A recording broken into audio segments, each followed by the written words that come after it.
ನೀವು ಭ್ರಷ್ಟರ ಪರವಾಗಿದ್ದೀರೋ ಈ ತಾಲೂಕಿನ ಜನತೆಯ ಪರವಾಗಿಲ್ಲಿರುವಂತಕ್ಕಂಥದ್ದು ನಮ್ಮ ಮುಂದೆ ಇರ್ತಕ್ಕಂಥ ಪ್ರತಿಬಂಧಗಳೇ. ಆದ್ರಿಂದ ನಾವಿವತ್ತ ಮುತ್ತಿಗೆ ಹಾಕ್ತೀವಿ, ಬೀಗ ಹಾಕ್ತೀವಿ, ಯಾತಕ್ಕಾಗಿ ಆಗ್ತಾ ಇದ್ದೀವಿ. 2ನೇ ತಾರೀಕಿಂದ ಇಲ್ಲಿ ಕೂತು ನಾವು ಪ್ರತಿಭಟನೆ ಮಾಡ್ತೀವಿ. ಹಗಲು ರಾತ್ರಿ ಸರ್ಕಾರ ಗಮನ ಕೊಡಬೇಕಾಗಿತ್ತು. ಪ್ರೇಮಾಪೇಸಿ ತಹಸೀಲ್ದಾರ್ ಒಪ್ಕೊಂಡಿದ್ದಾರೆ. ಯಾಕೆಂದ್ರೆ ಇಲ್ಲಿಯವರೆಗೆ ತಹಸೀಲ್ದಾರ್ ಪತ್ರಿಕಾಗೋಷ್ಠಿ ನಡೆಸಿಲ್ಲ. ನನ್ನ ಮೇಲೆ ಮಾಡ್ತಾ ಇರ್ತಕ್ಕಂಥ ಆರೋಪ ಸುಳ್ಳು ಅಂತ ಹೇಳಿ ತಹಸೀಲ್ದಾರ್ ಹೇಳಿಲ್ಲ.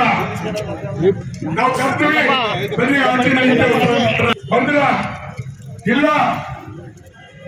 ನಿಮ್ಮ ವೈಯಕ್ತಿಕವಾಗಿ ಹೋರಾಟ ಅಲ್ಲ, ಯಾರೋ ಒಬ್ಬ ವ್ಯಕ್ತಿ ನಿಮ್ಗೆ ಹೋರಾಟ ಮಾಡಿಸ್ತಾ ಇಲ್ಲ. ತಪ್ಪು ತಿಳ್ಕೊಬೇಡಿ. ಈ ತಾಲೂಕಿನ ಜನತೆಯ ಹಿತಾಸಕ್ತಿ ಇದೆ. ಬಗರಕ್ಕೂ ಭೂಮಿ ಪುರಸ್ಕಾರ ಇಲ್ಲ. ಸರ್ಕಾರ ಕೋಟಿ ಭಕ್ತ ಗ್ರಾಮ ಅಂತ ಹೇಳುತ್ತೆ, ನೀವು ಮಾಡ್ತಾ ಇಲ್ಲ. ಇದನ್ನ ನಾವು ವಿರೋಧಿಸಿ ಮಾತ್ರ ಹೋರಾಟ ಮಾಡ್ತಾ ಇದ್ದೀವಿ. ನಿನ್ನಂತ ದುಷ್ಟ ದುಷ್ಟ ಭ್ರಷ್ಟ ತಹಸೀಲ್ದಾರ್ ತೊಲಗಲೇಬೇಕು.